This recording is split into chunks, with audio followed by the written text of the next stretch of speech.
And so in that moment, my life changed, and I learned very quickly that a grateful heart is a heart that mends. A grateful heart is a heart that accepts and understands that God is the author. If you will accept whatever comes your way, as hard as it can be, as challenging as it can be, and you know that God knew before you were even born your beginning from your end, then it's easier to accept because you know that He's going to keep no good thing from you. And He didn't. He gave me the best husband for me. And in losing Brian, there have been so many lessons. So many lessons. When you're crushed like that, and you're buried in darkness like that, and you cry, and you hurt, and you don't know literally where your next meal is going to come from or how you're going to keep a roof over your head, and you know how completely inadequate you are, that's the places God steps in, that's the places He shows Himself to you, that's where He says, you know what? I conquered death. I did it all for you. You know who I am, but do you know who you are in me?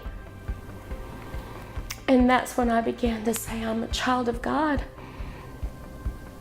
My children are children of God. We belong to Him before we belong to Brian, and He's going to work this all out. So as this crushed person, this broken heart, covered in darkness and crying, that's okay. You just can't stay there. Don't stay there, because there's no growth in that. If you look toward the Son, and I mean the S-O-N Son, if you look toward Jesus, He will grow you, and you'll have that dormant season. You'll have that season of pruning and cutting away and loss, and it'll hurt. It'll feel like it's unbearable,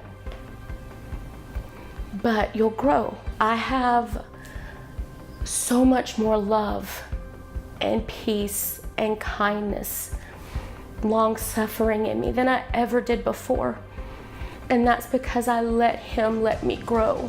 I miss my husband every day, but I know that He's watching over us, and I know that from that day to this, I wish sometimes those chapters in my life weren't there, but they are. And I know that with God, I'm going to continue to grow and rebuild my life and be in a really good place where I know who my God is, and that on my darkest day, He met me where I was and He never left me. And that with Him, I'm not afraid to turn the page. This is my story. This is my song.